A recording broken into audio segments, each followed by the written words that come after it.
Hi there, you lovely lot, and welcome to Pat's Procrastination, episode 73, brought to you by the Pat's Propaganda YouTube channel. Please do not forget to be subscribing to said YouTube channel. I think I might record that so I don't have to keep saying it. Or maybe you should all just subscribe, then it'll be fine. As usual, I am Clazzy Clare. He is Chudders. So Chudders, victory early Tuesday, baby. How are things with you? Very good, thank you. Very good. Another good win. A good win for coach. A good spirit. You could see it in the locker room afterwards as well. There was a lot of fight, determination, emotion in that one for the team, for the coaches. It was a very, very solid performance. Were you happy? Not in the first quarter. No? Were you happy after the first quarter? I was happy after the first quarter. I was not happy in the first quarter. I was very happy in the third quarter as well. But I was not happy in the first quarter. I was a little bit concerned when the Patriots went. I knew the Patriots, I've said this to you, I knew the Patriots were the better team. Like you had predicted a win. It just, I had that horrible little niggle at the back of my head of that interim coach bump that teams seem to get. And whilst the Vrabes going back to Tennessee was fire for the Patriots, it was also with that little niggle concern, is that fire for the Titans as well? And when the first quarter was happening, it was, that was all. It's fine. I mean, I'm the positive fan. You're the slightly more down one. You fan your way, Claire, and we'll get through this. It's not a problem. It was a very good victory. It was very, very good. It was a solid performance. Defense probably got some ways to step up. The run game was a lot better this week. It was far more positive. We'll get you on board this positive train, Claire. Don't you worry. I'm just not going to talk for the rest of the show now. You can just do a show by yourself because you're so positive you don't need me at all. Always. I found my way. No, so what impressed you? We won't do it in structure, an offense or defense then, Claire. I've got my good and bad list this time. Good and bad list. Who's on your good list then, Claire? Who's on my good list? There's many names on this good list actually, and I wanted to specifically put the third quarter defense because there was a lot of good plays in the third quarter. There was one of my favorites was Ellis with the completely brick wall slam stop of DK. I do love it when the defense gets kind of physical like that, and chase on with the pressure. So the third quarter defense, particularly, if you want to be a bit more specific, was definitely on my good list, as well as much others, obviously. What about you? We'll go one each, save me stealing them all. First half, I was very pleased there was no penalties. It looked like they were tidying that up. There was a few more. I mean, I think they started the second half with 2 in a row. But yeah, I was going to say there was no penalties on the Patriots until the third quarter. That was the third quarter, was it? Yeah, no, that was a lot tidier generally. Drake May operated very, very smoothly. That was great to see. Stevenson had a more positive game, I thought. Obviously, you feel like you're going to curse it, but he hasn't dropped the ball now for a couple of weeks as well. So hopefully, but we've been there before with that one where you think, oh, brilliant. Yeah. He's resolved his issues. He's protecting the ball a lot more. And then he'll suddenly drop 3 in a game and go backwards. But hopefully things go for it. Did you notice the way that he held the ball in this game? Did you get a chance to pay any attention? He's wrapping up a lot more. And strangely, there was times when I feared that meant he wasn't going to get as many yards because he was more concentrated on not losing the ball than being as dynamic as he could in the run game. But when you've averaged 4.9 a carry, you've done pretty well. There was a play, I'm just trying to find it, where it was a run play, Stephen. I think it was actually in the first quarter. It was his 4th carry of the game, and I don't know the defender's name. I've just realized I haven't written that down, but it was on his 4th carry of the game, so still in the first 5 minutes of the game. And you could see when he went down with the carry, he was not letting that ball go. They were trying their best to rip it out, and he was not letting that ball go. And I think that as long as, like you said, he can continue to not be distracted by that, so it doesn't affect his production. Now, I think it's fair to say that if he has an ever so slightly drop off of production, but keeps the ball constantly secure, I think that's a fair trade-off, because if he's got to use that element of concentration to ensure he doesn't drop the ball, he's a really good running back. I think they can sacrifice that, those few little percentages to manage that. So, but yeah, I agree. He was definitely on my good list as well, as was May. Obviously, he was very dynamic. The way I think I put somewhere, May's very shifty was one of those silly little comments that you get on your game. Oh, May is a shifty mover. Yeah, was one of mine. Well, 8 for 62 he ran for, as well as moving around the pocket and passing. He looked dangerous with his feet, with his arms, all the limbs. So, anyone else stand out to you in the passing or running game? Yeah, I had most of the receive. Well, I had several receivers on my list. I had Booty and Hollins on my good list. I thought you'd like the Hollins solid play. Yeah. Is he winning you round then now? Oh, yeah, completely. It's fine. We're good. We're completely good. Oh, good. He can sleep well at night, knowing that you're now cool with him. Yeah, this is it. We're all good. It's all good. It's all good. To be fair, I kind of got over the Bills thing a while ago, but yeah, he's fine now. He's good. And Hooper with the catch. Hooper with the snatch. That was a snag and a half, wasn't it? I know. Great throw. Exciting. Pinpoint throw, and then a phenomenal take as well. It was tap down to get in. That was very good. Very good to see. Drake May starting to ball out. I know a lot of people talk about how having that wide receiver one is obviously good. He's go-to guy and stuff like this. I do like that the dynamic of this offense is to get the ball around. Now, obviously, people could say that that's a negative as well as a positive. There are good and bad reasons for that to happen. I get it. It just feels from this perspective, and I might be being a bit naive, as you like to say, or just a bit like all warm and fuzzy, that by doing that or by having that there, I know they're not purposely doing it just to bring the team together, but by having that, it feels more like that it is important that it is a team, that they are all in this together. It isn't just a case of the way for success is Drake May to Stephon Diggs sort of situation, and that's it. And that's what we're going to ride, and that's how we're going to be. It feels like the building of the identity of, we know we've got some good players and we know that we can sort of make this all work together. Now, I know that the argument is, I know the negative side is, oh, well, that's because you haven't got maybe the star wide receiver that they're going to utilize and things like this. But I think it's still, again, my opinion, I think it still shows that the offense is something that defenses will begin to be concerned with, because they don't quite know where it's all going to go, if you see what I mean. When you've got sort of Justin Jefferson, you know that he's your top guy. You know that you need to definitely cover him. Now, when you're looking at the Patriots offense, it's like, well, they've got some good receivers and they've got some good guys who do the contested catches and stuff like that. They've got the quarterback that can drop it into a dime situation. Where are we going to go? It makes it more difficult, and I think that's a really, really good thing, personally. I fully agree with that. And obviously having a range of receivers that are going to do different roles. Like Hollins is going to hit big. He's going to be effective in a blocking game as well as a passing game.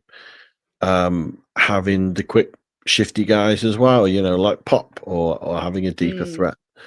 Having that balance and distributing evenly to them, if you like. I fully agree with you that can help make it tricky for defenders, for defense to scheme against. The caveat I'd put with it is, at the moment, you're playing rubbish.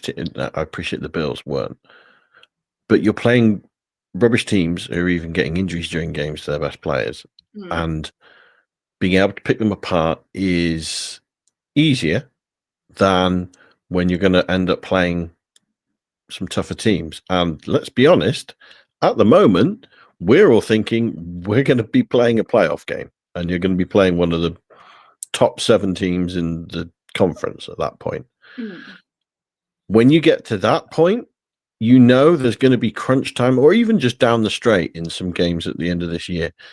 There's going to be the point where you have to get that 3rd down, or you have to get that 4th down, or you need that long play. And without naming names, you know, some previous quarterbacks had that relationship where the whole world knows he's about to throw this ball to Edelman. And he does. And he gets it there, and he gets it on time, and they get that 1st down. Or the whole world knows this is going to Gronk, and it just happens because they're so good, they're going to beat their man. It's crucial, critical down.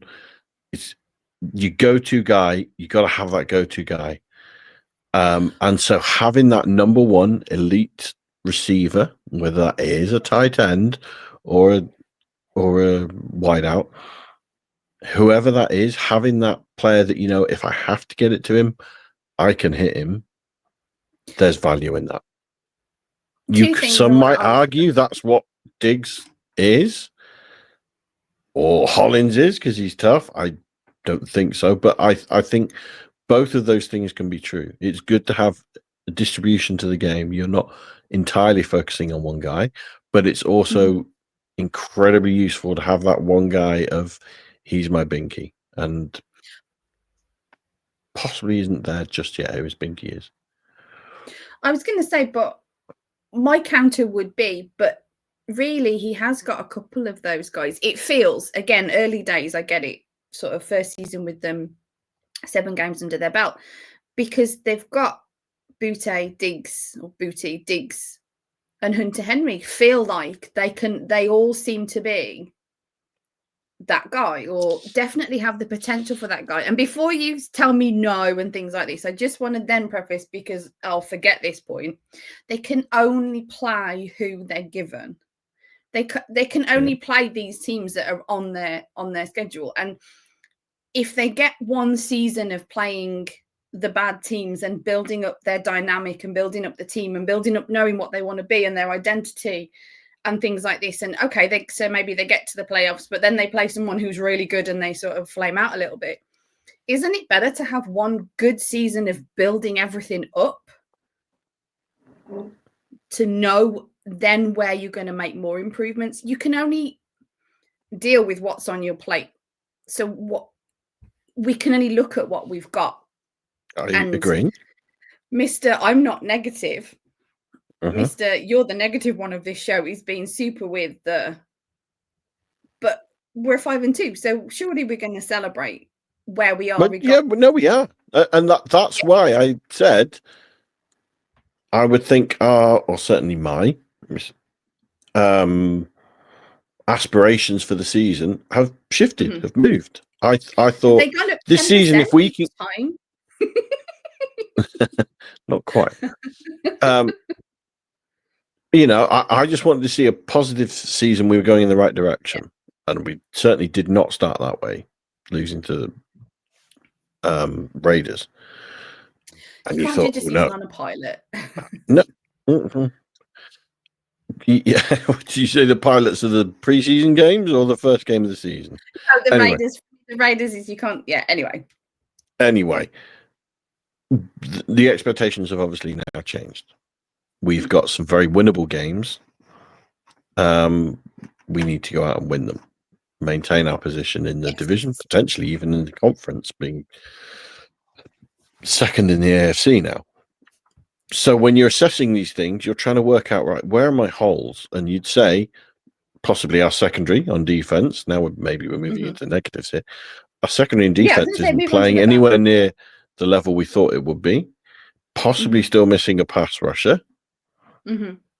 And on offense, I'm pleased with the receiving game. I do still think they're missing a true stellar number one. And to slightly counter what you're saying, yes, okay, I concur that May has his binkies in maybe those three players you named. But my point is they're not elite receivers. So that might be who he's got a connection with, but that ain't an Edelman. That ain't a Gronk. As much as you might like Hunter Henry, he ain't Gronk. You might think that's it. I'm going to go to Hunter Henry this play because he's my binky. But you don't have that same confidence that whatever the situation, Hunter Henry's going to beat his man and destroy and get that first down, the way you used to think when we watched Gronk play. That's my point, is that when you have that elite level of talent, that's where you can have that confidence. It just feels like it's unfair to compare him to Gronk. It feels unfair to compare anybody to Gronk because he's... I think with Brady and Gronk, you've got two guys that were just lightning in bottles. You just can't compare them to anything because nothing else works like that. No, but you could compare it to the rest of the league. You could compare it to the rest of the league. And so some of the elite tight ends that are out there, or the elite receivers that are out there, and say that's where the Pats are missing that elite receiver. This feels like we should do a separate offshoot show because we don't have time on this. Well, it possibly comes arguing about who's good as tight ends in the league. That should be a Pat's Procrastination. We could do that after dark. We could do that, and it comes back to the question I had for you a few weeks at the start of the season. In fact, before the season started, I think of what position did we think was going to be the number one position of need next year, and I thought we're still going to need number one receiver. And as good as the receiving game has been, the passing game has been, and it has been incredibly good, I still think that's potentially an area that they could look to improve. One really, really positive element of that, though, is because Drake May is looking so good, because Vrabel is looking so good right now, you'd think New England is now a destination players are going to want to be. The past two off seasons, it was, okay, there are these three top receivers that are on the market this off season. Rumors, Pats always went for them, and they essentially went, "Nah, mate, not interested." Now you'd think Pats are going to be near the top of that tree of teams, where the Pats are available. Oh, Pats are interested in me. Yeah, I'd like to be part of that program. That's where that's possibly changed. If free agency is a way you're looking at it, obviously the draft as well, or they might even say, no, you know what, we're happy with what we got, but we're getting a little bit too far ahead maybe with that thinking. But it's a positive situation to be in. Before we run on to the bads then, because we need to move on, I just want to give a quick shout out to Dobbs, because he came in and we were all terrified as Drake May goes into the blue tent. But I think Dom's made a good play, and I think it helped continue the momentum. Now, if it's, one play, whatever. It's for a guy to come in knowing that he isn't, he's not the guy, he's behind the guy, that sort of thing, and to just step in and to keep the momentum of the game going, I think was a good thing. Now, people will argue, oh, well, that's his job, whatever. But I just want to give him just a kudos shout out, because... Is he your underrated player of the day, Claire? I don't know. I don't think so, but I just wanted to give him a shout out because I know obviously they all listen to this show, really. But I just felt like it was important to do that as a Patriots fan, to give him a quick shout out for the continuing the momentum of the game. I thought it was very important and well done by him. That was it. Excellent. So moving on. O-line, what did you think of it this week? Can I do a different bad first? Because I know that obviously the O-line's on your bad. Well, that answers that one then. Go on. What bad would you like to address? I would like to address the way that Vrabel stands. Okay. On the side. Hands on knees. He makes my back ache just watching him. Okay. So he's on my bad list because I'm sitting there watching this and he's there and he's like, oh my gosh. Yeah, he makes my back ache. So that issue needs rectifying, please, coach. So you've got one of two choices. Don't keep standing like that or come and rub my back.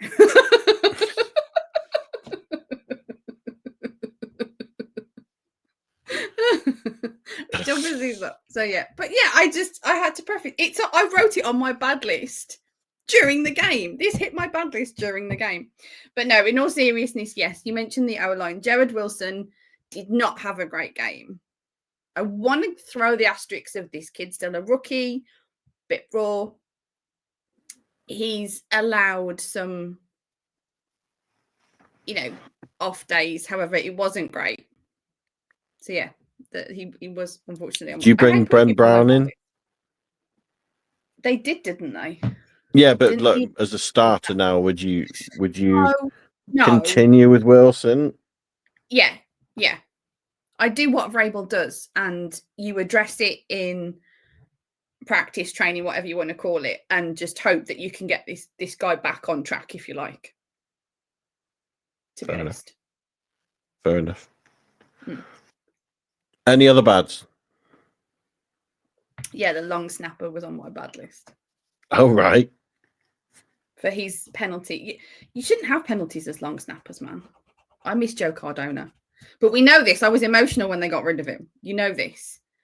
My eyes are on the long snapper because he's replacing somebody that was like one of those close to your heart kind of guys. Why are you laughing? I'm laughing because the last point you've made is that we've got a rookie in there and, we should allow him mistakes. Your next point is, the long snapper can't make one mistake. This is ridiculous. No, but that's not his first penalty. Uh-huh. Tighten it up. Okay. Well, yeah, but what you wanted a bad list. You got a bad list. He was on my bad list for the penalty. Okay, so I still give him the benefit of the doubt to do better, but I agree. It's a penalty shouldn't make. It more amused me your hypocrisy there from one to the other. Hey, possibly shouldn't fanatics. be Fans are fanatical. It is what it is. Little positives, I would say, is things like we're not talking about Borregales anymore. I'll talk about Borregales. Okay, go on. No, I meant in a good way. I've liked him since they drafted him. Yeah, it's worries we had early in the season, some missed kicks. What's going on? Yes. He's just kicking things now, and you don't worry as much. Okay. Barron's just the stud that I meant. That's okay. Yeah, no, just rewind and just erase that last bit. Yes, Borregales, it's very good that we're not talking about him. But Barron's is a stud. I always want to talk about. Barron's is a stud. Okay. Who are you giving your underrated player of the day to then, Claire? I would like to give it to... I wonder if I should give it to Mapu because he had 6 tackles. Mm-hmm. The other thing I want to point out that I wrote down, sorry, this is like going back off track again, but the commentators in the fourth quarter said how Gonzo was doing really good here. I think he made a great stop. And they were saying that how they haven't mentioned him and how that's a good thing because he's got such good coverage. So sometimes guys don't get their name dropped at all and you think they've had a quiet game. And in fact, it's not so much a quiet game as they've had a really good game. They just don't need to be talked about. I think my underrated player is going to have to go to Christian Ellis, though. Okay. Because just for that hit. Slammed. Oh, yeah. Ooh, love that kind of thing. Okay. Similar his catch. Similar vein. I'm going to give mine to Matt Collins because I thought he had a solid day. Yeah. Even with he's won me round because he's a blocker as well. Sorry, I didn't mean to, but yeah, he's won me round. He's a blocker, so I love me a good blocker. Exactly. He's almost a tight end, isn't he? Almost. Actually, did you see? I saw something at the weekend that the Rams ran something like 26 3 tight end sets at the weekend. Really? There we go. They'd run something like 4 in the last 3 seasons or something, and then at the weekend they ran 26 3 tight end sets at the weekend. There we go. You could go back and watch their tape now. Get some enjoyment out. I'm gonna have to. Right. Anything else on the Titans game? What did you think of the locker room scenes? Have you seen them? Oh, they were, yeah, some of them. I don't think I've partaked in everything, but yeah, it was good. Did you like Drake May interrupting Vrabel to call him out? I think that was fine. I think that went down very differently to when Robert Kraft interrupted him that one time in the locker room I would that you concur with mentioned. that. I don't know how many games ago it was now. I completely forget because you will know how shocking my 5 memory was is. his first win against the Finns. Yeah. Oh, was it? Huh? The Finns? That's why he interrupted, just for giving his Oh. first win as head coach. Yeah. Oh, okay. I genuinely cannot remember. But yeah, it's as a fan, those are the sort of things that we're going to gravitate towards and enjoy, aren't they? I liked it. I liked that he had the confidence to do it. I think he could work on his delivery a little more, but I liked that he did it. He seemed almost nervous and quiet. That's because He he's wasn't 23 years old. He wasn't poetic, was he?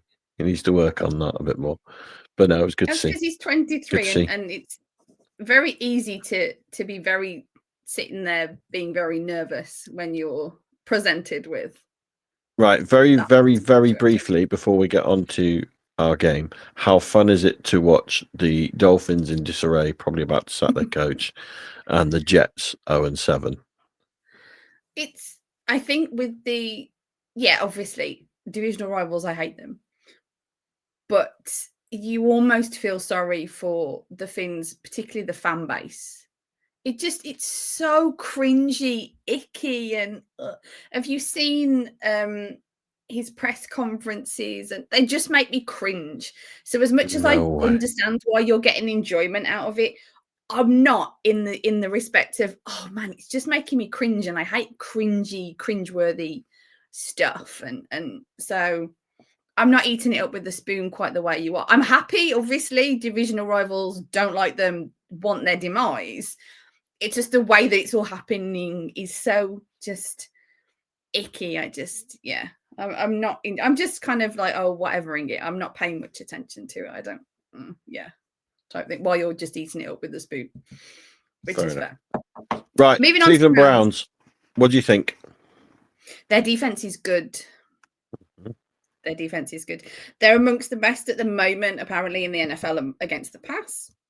I've also got the slight concern of our defense, the Patriots defense, the way that they deal with tight ends, because the Browns have a decent tight end when it comes to Njoku. So it's not easy ride, smooth sailing. There is some concerns. However, I still have the Patriots winning 21-13. I don't think it's going to be a massive scoring game by the Patriots.